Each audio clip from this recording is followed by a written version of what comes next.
Putin Ukraine पर बहुत बड़ा हमला करने जा रहे हैं। इसकी वार्निंग ब्रिटेन से आई है। ब्रिटेन में खुफिया एजेंसी की प्रमुख ने कहा कि पुतिन का बदला बहुत खतरनाक होने जा रहा है। ज़ेलेंस्की ने जब से पुतिन की पनडुब्बी पर ड्रोन से अटैक किया है, यूक्रेन के युद्ध विराम करने वाले सभी दावे एक झटके में खारिज कर दिए गए हैं।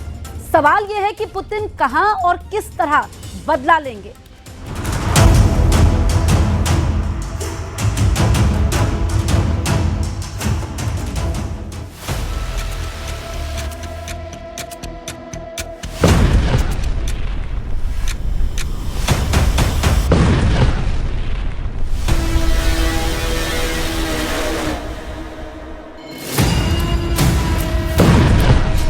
इस हमले को ज़ेलेंस्की का डेथ वारंट कहा जा रहा है। ज़ेलेंस्की ने पुतिन के उस हथियार के पर खच्चे उड़ाने का दावा किया है जिसे पुतिन ने अपनी जवानी में रूस की सबसे बड़ी ताकत बनते हुए देखा, जिसे चीन ने कॉपी करने का सपना देखा, जो भारतीय नौसेना की भी बड़ी ताकत है। ठीक वैसी ही पनडुब्बी को ज़ेलेंस्की के खुफिया लड़ाकों ने फोड़ डाला है। इस वीडियो को बहुत गौर से देखिए, ये धमाका देखिए।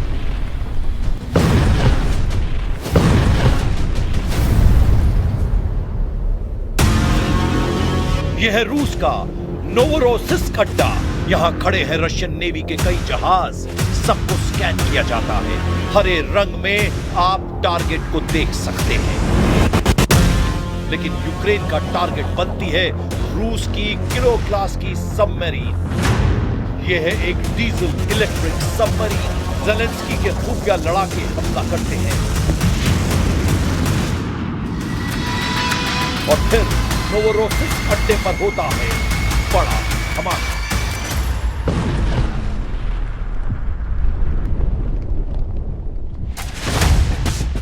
नक्शे में इसकी लोकेशन देखिए। नोवोरोसिस्क रूस की ब्लैक सी फ्लीट का एक बड़ा अड्डा है। यूक्रेन का दावा है कि यहां पर उसने रूस की एक किलो क्लास की पनडुब्बी को तबाह कर दिया है। यह जगह यूक्रेन के ओदेसा से करीब 450 किलोमीटर दूर है और यहां तक हमले का मतलब है कि सबमरीन उड़ाकर रूस की नौसेना को ज़ेलेंस्की ने बहुत बड़ा झटका दिया है।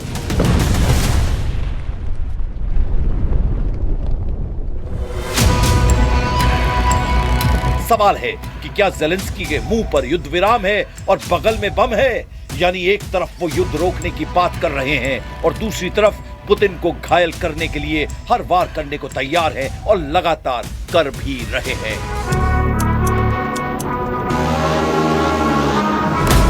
पुतिन को पनडुब्बियों से बहुत प्यार है। वो हर पनडुब्बी को लॉन्च किए जाने के दौरान जरूर पहुंचते हैं। वो जानते हैं कि रूस की असली ताकत उसकी पनडुब्बियां हैं और पुतिन की इस पावर का जवाब ना अमेरिका के पास है ना ही नेटो के पास। पनडुब्बी वाली पावर ही है जो रूस को सबसे खतरनाक मिसाइल लॉन्च करने की ताकत देती है।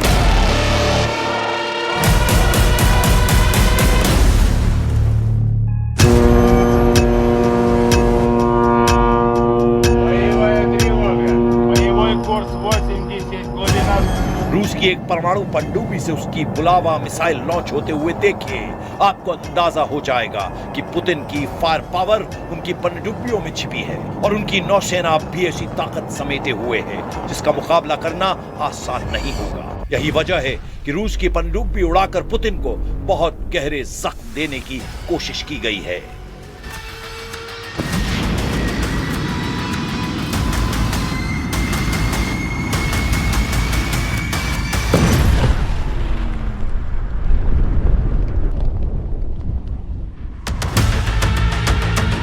यूक्रेन की खुफिया एजेंसी एसबीयू ने कहा है कि रूस की 1 किलो क्लीस की पनडुब्बी पर हमला किया गया है। हमले में सी बेबी ड्रोन का इस्तेमाल किया है जो अंडर वाटर ड्रोन है, यानी टॉर्पीडो जैसा अटैक करता है। और सी बेबी ड्रोन ने ही नोवोरोसिस्क में किलो क्लास की पनडुब्बी को फोड़ डाला है।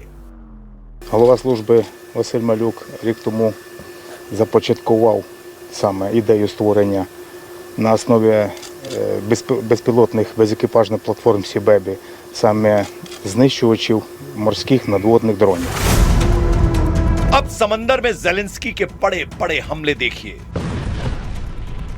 जिसकी वजह से पुतिन के जहाजों का खूब खून बहा है। यूक्रेन की नेवी तो पहले ही करीब खत्म हो चुकी है, लेकिन उसकी सुसाइड बोट और अंडर वाटर ड्रोन अब पुतिन को ऐसे धमाकों का तनाव दे रहे हैं। काला सागर में रूस के जहाजों को चुन चुन कर मारना चाहते हैं ज़ेलेंस्की।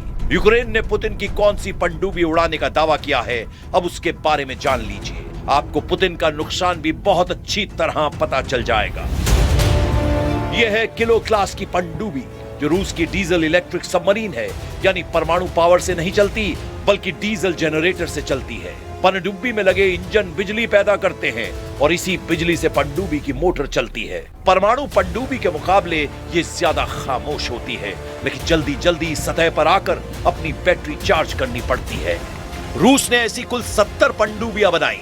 अभी रूस के पास ऐसी करीब 12 पनडुब्बियां हैं, जबकि कई देश जिसमें भारत और चीन भी हैं, ऐसी पनडुब्बियों से लैस हैं। अभी ऐसी पनडुब्बी रूस की पैसिफिक यानी प्रशांत सागर फ्लीट, उत्तरी ध्रुव के पास उत्तरी फ्लीट और काला सागर के बेड़े में तैनात है। ये कालिब्र क्रूज मिसाइल लॉन्च कर सकती है और इसी पनडुब्बी से लगातार यूक्रेन पर हमले भी किए जाते रहे हैं। हाल के महीनों में ऐसे ही मिसाइल के हमलों से यूक्रेन में पावर ग्रिड को रूस लगातार तबाह कर रहा है। यूक्रेन की नौसेना ने पनडुब्बी पर हुए हमले को एक बड़ा टर्निंग पॉइंट बताया है। हालांकि रूस ने कहा है कि हमला फेल हुआ, लेकिन यूक्रेन का दावा है कि अटैक ऐसा किया गया है जिसके बाद पनडुब्बी की मरम्मत करना मुश्किल होगा। मुंह पर युद्ध विराम और बगल में बम लेकर घूम रहे ज़ेलेंस्की अब दावा कर रहे हैं कि दुनिया में पहली बार किसी अंडर वाटर ड्रोन ने किसी पनडुब्बी को तबाह किया है। रूस के नोवोरोसिस्क अड्डे पर पनडुब्बी को उड़ाकर ज़ेलेंस्की ने बहुत बड़ा मैसेज दिया है। ज़ेलेंस्की के इरादे बता रहे हैं कि युद्ध विराम तो सतही बातें हैं, असली एजेंडा ऐसा युद्ध है जिससे रूस का ज्यादा से ज्यादा खून बहाया जा सके और यूक्रेन इससे पीछे नहीं हटेगा, फिर चाहे ट्रंप कुछ भी करने के लिए मजबूर क्यों न करें। बर्लिन में व्लादिमीर ज़ेलेंस्की की ट्रंप के विशेष दूत स्टीव विटकॉफ के साथ 2 राउंड की बातचीत हुई। 14 दिसंबर को पहला दौर 5 घंटे तक चला, जबकि 15 दिसंबर को दूसरे दौर में 2 घंटे की बात हुई। ज़ेलेंस्की ने कहा है कि ये बातचीत काफी ठीक ठाक रही है। इस बैठक में ट्रंप के दामाद जेरेड कुशनर भी मौजूद रहे, लेकिन जब ये बैठक चल रही थी तब नोवरोसिस्क में पुतिन की पनडुब्बी उड़ाने की तैयारी भी चल रही थी। बर्लिन में बैठक को लेकर ज़ेलेंस्की ने कहा है कि वो नाटो की सदस्यता न लेने के लिए राजी हैं, बस उन्हें सुरक्षा की गारंटी मिल जाए। ज़ेलेंस्की का नाटो से मुंह फेरना एक बड़ा सिग्नल है। रूस ने 2022 में जब यूक्रेन पर हमला किया था, तब यूक्रेन की यही कोशिश युद्ध की वजह बताई गई थी। ज़ेलेंस्की ने कहा है कि डॉनबास को लेकर वो जरा भी समझौता नहीं करेंगे। ज़ेलेंस्की ने 1 इंच जमीन पुतिन को देने से इनकार कर दिया है। इस वक्त यूक्रेन की करीब 20 से 22% जमीन पर रूस का कब्जा है। डॉनबास का ये इलाका पूर्वी यूक्रेन कहा जाता है और यहाँ रशियन भाषी लोगों की तादाद ज्यादा है। हालांकि नोवरोसिस्क में हुआ हमला बता रहा है कि ज़ेलेंस्की सुलह करने के मूड में नहीं है, क्योंकि उनके खुफिया लड़ाके ऐसे कई हमले कर चुके हैं। यही वजह है कि पुतिन को क्राइमिया में सेवेस्तोपोल बंदरगाह से अपने कई जहाज हटाकर नोवरोसिस्क ले जाने पड़े। बताया जा रहा है कि जिस पनडुब्बी पर हमला किया गया है वो भी पहले क्राइमिया प्रायद्वीप पर तैनात थी, लेकिन बाद में उसे नोवरोसिस्क भेज दिया गया था। रूस की नेवी और उसके मालवाहक जहाजों पर ज़ेलेंस्की के हमले देखकर पुतिन भी भड़के और वो कह चुके हैं कि अब इसका खामियाजा ज़ेलेंस्की को भुगतना पड़ेगा।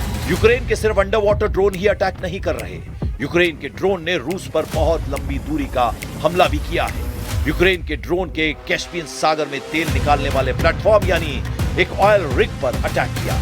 एक हफ्ते में ये तीसरा हमला बताया जा रहा है। यूक्रेन से कैस्पियन सागर की दूरी करीब 2500 किलोमीटर है।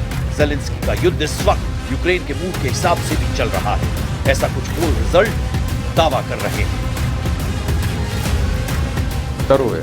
Если это будет продолжаться, мы рассмотрим возможность, я не говорю, что мы это будем делать, но рассмотрим возможность ответных мер в отношении судов тех стран, которые помогают Украине осуществлять эти пиратские акции. Ну, самый радикальный способ – это отрезать Украину от моря. Тогда ей невозможно будет заниматься пиратством. यूक्रेन में किए गए एक पोल में 75% लोगों ने कहा कि डॉनबास रूस को नहीं देना चाहिए।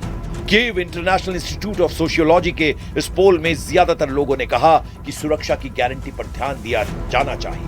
Kyiv international institute of sociology के इस पोल में ज्यादातर लोगों ने कहा कि सुरक्षा की गारंटी पर ध्यान दिया जाना चाहिए।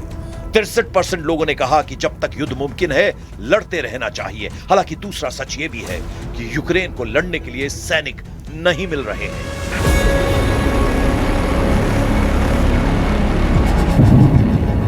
ज़ेलेंस्की का युद्ध बहुत ही मुश्किल दौर से गुजर रहा है, इसमें कोई शक नहीं। साथ में उन पर अमेरिका का दबाव भी है, क्योंकि ट्रंप चाहते हैं कि ज़ेलेंस्की डॉनबास पुतिन के हवाले कर दें, लेकिन ज़ेलेंस्की की सेना ने पूरा दम लगा दिया है। रूस में भी यूक्रेन के ड्रोन अटैक बढ़ते जा रहे हैं। रूस के बेलगरद एक बिजली के प्लांट पर ड्रोन स्ट्राइक हुई है। रूस का दावा है कि उसने यूक्रेन की तरफ से उसके 12 इलाकों पर ड्रोन लॉन्च किए। इस दौरान 146 ड्रोन को मार गिराया गया। ऐसे में यूक्रेन और रूस की जंग नहीं थमेगी, इसकी नई गारंटी अब ज़ेलेंस्की की तरफ से दी गई है। वैसे इंतजार करने की जरूरत है, क्योंकि पुतिन की तरफ से इस हमले का जवाब आने वाला होगा, जो इतना घातक होगा कि ज़ेलेंस्की के लिए बर्दाश्त करना मुश्किल होगा।